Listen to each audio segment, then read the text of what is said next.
Welcome to politicos media. భారతదేశంపై America అధ్యక్షుడు Donald Trump చేస్తున్న ఆంక్షలపై ప్రజా సంఘాలు నిరసన వ్యక్తం చేస్తున్నాయి. ప్రస్తుతం మనం విశాఖలోని జయదాంబ కూడలి వద్ద ఉన్నాం. మనతో ప్రజా సంఘాల ప్రతినిధులు ఉన్నారు. సార్ చెప్పండి సార్, ఈ డొనాల్డ్ ట్రంప్ ఎవరైతే అమెరికా అధ్యక్షుడు ఉన్నారో ఆయన భారత్పై ఎందుకు సార్ ఇన్ని ఆంక్షలు విధిస్తూ భారత్ని ఇలా చూడడం ఏ విధంగా చూడొచ్చు? ప్రధానంగా మన తాలూకా governance utter failure of Modi government మూలంగా తర్వాత ఆయనకు ఎలక్షన్స్లో క్యాంపెయిన్ చేయటం అన్నది జస్ట్ ఒక 6 years బ్యాక్ ఒక సావర్నటీకి విరుద్ధం అండి. ఒక దేశం ఇంకో దేశం ప్రధాన క్యాంపెయిన్ చేయటం అసలు ఇర్రెగ్యులర్. వాటి చేయటం మూలంగా నా ఫ్రెండ్ అని చెప్పుకోవటం ఈరోజు అతనికి సింధూర్ వారు నేను ఆపానని 30 సార్లు చెప్పినా కూడా ఒక్కసారి కూడా ఖండించకపోవటం పూర్తిగా అడ్వాంటేజ్ తీసుకుని ఆయిల్ దగ్గర మన ఆయిల్ ప్రధానమైనది రష్యా నుండి తీసుకోవటం అన్నది దాన్ని ఉద్దేశించి ఈయన సుంకాలు 50% వేయటం మూలంగా కింద స్థాయిలో ఆల్ ఇండస్ట్రీస్కి ఎఫెక్ట్ అవుతుంది. అందులో పనిచేసే అతిపేద కార్మికుల మీద పడుతుంది. కాబట్టి ఈరోజు కేంద్ర సంఘాలన్నీ కూడా ఇచ్చిన పిలుపు మేరకు ఇన్ రెస్పాన్స్ టు దట్ వైజాగ్లో ఉన్న సంఘాలు కూడా రెస్పాన్స్ అవుతున్నాం. ముఖ్యంగా అమెరికా అలాంటి కంట్రీ డెవలప్ అవడానికి భారతీయుల తాలూకా పాత్ర చాలా ఎక్కువ. అందులో కంట్రిబ్యూషన్ ఆఫ్ ఇండియన్స్ చాలా హై పర్సంటేజ్. అటువంటి వాటి ఏమి కూడా గుర్తు లేకుండా ఒక ఇర్రెస్పాన్సిబుల్ ప్రెసిడెంట్ ఆయన ట్రంప్ అన్న. అతను తీసుకున్న నిర్ణయాలకి కనీసం భారత ప్రభుత్వం కనీసం దానికి వ్యతిరేకించడం కానీ, మొత్తం ఎక్స్టర్నల్ అఫైర్స్ మినిస్ట్రీ కానీ, కనీసం మన ప్రధానమంత్రి కూడా నోరు ఎత్తకుండా ఉండటం అన్నది పూర్తిగా అడ్వాంటేజ్ తీసుకోవటం. దాని మూలంగా ఈ మొత్తం నష్టపోయేది మొత్తం ఫ్యాక్టరీస్ నుండి మొత్తం ఈ వర్కర్స్కి చాలా లాస్ జరిగే పరిస్థితి ఉంది. సార్ అంటే మీరు చెప్పండి, ఏదైతే ట్రంప్ రోజుకొక నిర్ణయం తీసుకున్నారో ఆంక్షల రూపంలో, సో వాటి వల్ల చాలామంది నిరుద్యోగాలు పాలవుతున్నారు. అలాగే చాలా ధరలు కూడా విపరీతంగా పెరిగే పరిస్థితి ఉంది. ఏ విధంగా చూడదు? ఈ రోజున ట్రంప్ పన్నులు అధికంగా విధించిన కారణంగా మన దేశంలో ఉన్నటువంటి ఆక్వా కానివ్వండి, డైమండ్ కానివ్వండి, లేదా స్టీల్ కానివ్వండి, అల్యూమినియం కానివ్వండి, అప్రెల్ కానివ్వండి, మన దేశం నుంచి అమెరికాకి అయితే ఎగుమతి చేస్తున్నామో అన్ని వస్తువులు కూడా ఈ రోజున అమెరికాలో ప్రజలు కొనుక్కోవడానికి అవ్వకుండా వాళ్ళ మీద పన్ను విధించారు. దీని కారణంగా మన దేశంలో ఉత్పత్తి అవుతున్నటువంటి ఇవి ఎగుమతులు ఆగిపోతాయి.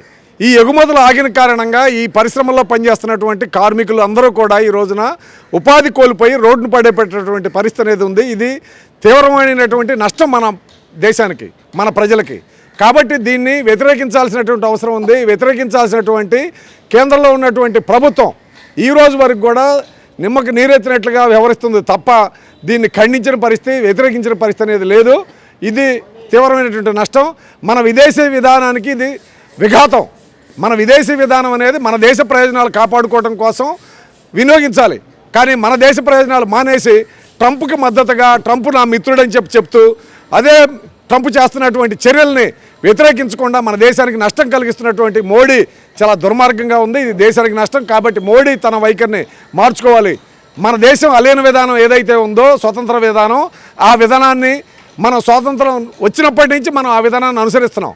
అటువంటి అలీన విధానాన్ని వదిలేసి అమెరికాకి తొత్తుగా వ్యవహరించి అమెరికాకి మద్దతుగా వ్యవహరిస్తున్నటువంటి మోడీ ఖచ్చితంగా ఈ గద్దె దిగాల్సినటువంటి సమయం ఆసనమైంది. ఖచ్చితంగా మోడీ వల్ల మన దేశానికి నష్టం, మన దేశానికి ప్రమాదం అని చెప్పి మేము చెప్పదలుచుకున్నాం. కేవలం రష్యా వద్ద నుంచి ఆయిల్ మనం దిగుమతి చేసుకోవడమే ప్రధాన కారణం అని భావించవచ్చా, లేదా ఇతరత్ర కారణాలు?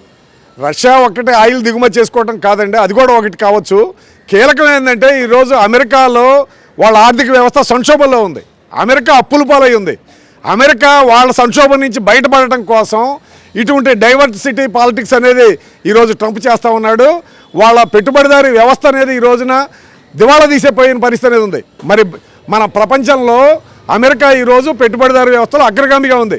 ఆ వ్యవస్థ ఈరోజు పెట్టుబడి వ్యవస్థ సంక్షోభం ఎదుర్కొంటూ ఉంది. ఆ సంక్షోభం నుంచి బయటపడడం కోసం ఇతర దేశాల మీద మన భారతదేశం నుంచి అమెరికాకి పరిశీలించినప్పుడు మన ఎగుమతులు ఎక్కువ ఉన్నాయి.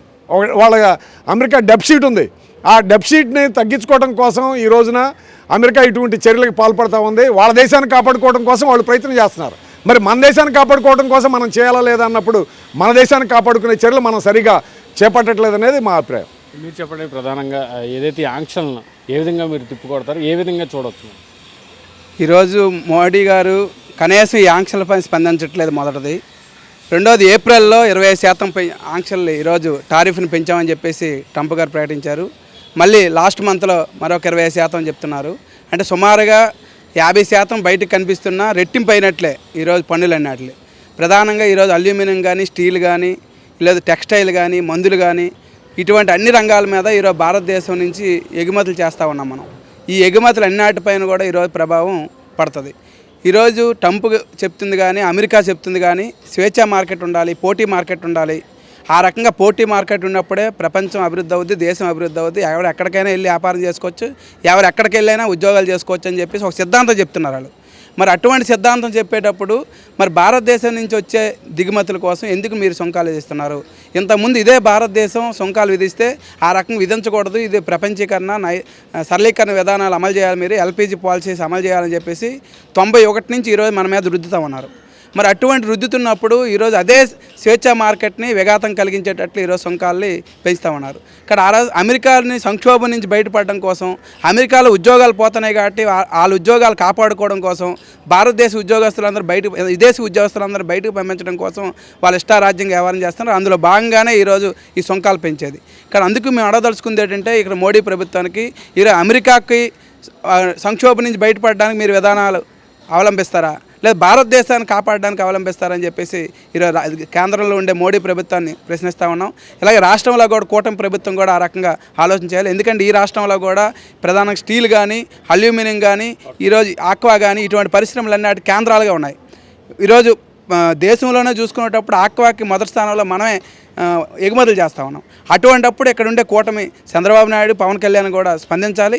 ఎప్పటికైనా స్పందించకపోతే గ్యారెంటీగా ట్రంప్కి ప్రచారం చేశారు మోడీ గారు మిత్రుడు అని చెప్పేసి. అంటే అప్పుడే అర్థమైంది ఎంత మిత్రుడు అని చెప్పేసి. ఈరోజు ఆ మిత్రత్వం స్పష్టంగా కనిపిస్తూ ఉంది. భారతదేశ ప్రజల మీద భారతదేశ మార్కెట్ని కొల్లగొట్టాలని చెప్పేసి ఈరోజు చూస్తూ ఉన్నారు. ఇక్కడ ప్రజలు ఎంతమంది బ్రిటిష్ వాళ్ళు ఏ రకంగా అయితే తరిమికొట్టారో డైరెక్ట్గా వలస రాజ్యంగా, ఈరోజు ఇండైరెక్ట్గా ఈరోజు అమెరికా ఏం చెప్తే ఇక్కడ ట్రంప్ వ్యవహారం చేస్తూ ఉన్నాడు. ఇక్కడ ఆ రకంగా నయా వలస పరిపాలన చేస్తూ ఉన్నాడు మోడీ. కాబట్టి ఈ మోడీ విధానాలు గ్యారెంటీగా కట్టేస్తారు ప్రజలు. ఇప్పటికే ప్రజా సంఘాలు అన్నింటిని కలిపి ఈరోజు నిరసన కార్యక్రమాలకి పిలిపించారు. ఎప్పటికైనా స్పందించి మోడీ గారు రియాక్ట్ అవ్వకపోతే భారతదేశ ప్రజలు కూడా మోడీని ఇక్కడి నుంచి కింద దించవలసి వస్తుంది, బీజేపీని దించవలసి వస్తుంది, అక్కడికే ట్రంప్కి కూడా బుద్ధి చెప్పవలసి వస్తుంది అని చెప్పేసి తెలియజేస్తున్నాం.